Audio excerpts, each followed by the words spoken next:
এবার বিএসএফ এর রুখে দিল বিজিবি। সীমান্তের ফের কাঁটাতারের বেড়া নির্মাণ চেষ্টা।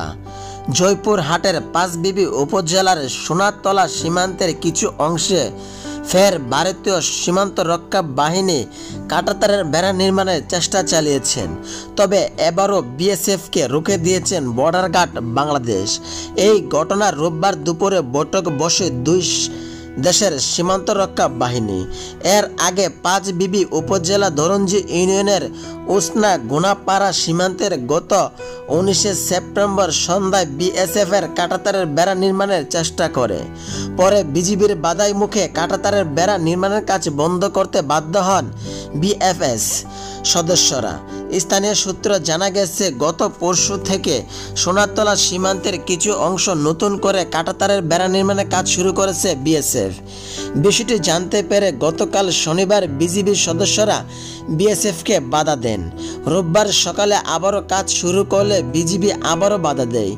বিজিবি সূত্রে জানিয়েছেন, পাঁচবিবি উপজেলার ভারত সীমান্তের গয়েশপুর ও বাংলাদেশ সীমান্তের সোনাতলা অংশে কাঁটাতারের বেড়া নেই। গত কয়েকদিন ধরে এই অংশের মেইন পিলারের 280 নম্বরের সাব পিলার 12 ও 13 নম্বরের কাছে ভারতের অভ্যন্তরে আন্তর্জাতিক সীমান্ত থেকে মাত্র 5 থেকে 10 গজের ভিতরে কাঁটাতারের বেড়া নির্মাণের চেষ্টা চালিয়েছেন বিএসএফ। অথচ নিয়ম হলো সীমান্তের 150 গজের মধ্যে কেউ এই ধরনের বেড়া নির্মাণ করতে পারবে না। স্থানীয়রা জানান, বিএসএফ সদস্যরা দিনে পরিষ্কার পরিচ্ছন্নতা কার্যক্রম চালান আর রাতে কাঁটাতারের বেড়া দেন। এভাবে দুইটি সাব পিলার অংশে তারা বেড়া দিয়ে ফেলেছেন।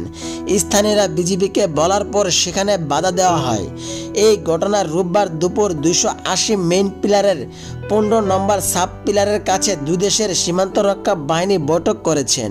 তবে বৈঠকের শেষে যে বিষয়ে কথা বলতে রাজি হননি খাটকুলা বিওপির কমান্ডার সাইদুল বারী। স্থানীয় ইউপি সদস্য লাইজুর রহমান বলেন, ঘটনাটি জানানোর পর বিজিবিকে জানানো হলে গতকাল তারা বাধা দেন। আজ সকাল বিএসএফ আবার কাজ শুরু করেন।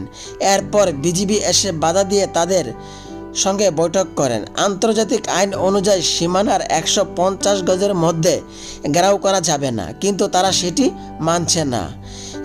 বিজিবির জয়পুরহাট ব্যাটালিয়নের অধিনায়ক লেফটেন্যান্ট কর্নেল নাহিদ নেওয়াজ বলেন, বিষয়টি জানতে পেরে আমরা বাধা দিয়েছি। তারা কাজ স্থগিত রেখেছে। তাদের সঙ্গে আলোচনা হয়েছে আর তারা কাজ করবে না বলে জানিয়েছেন। সেই অংশে কাজ করেছেন সেটি তারা তুলে নিয়ে যাবে।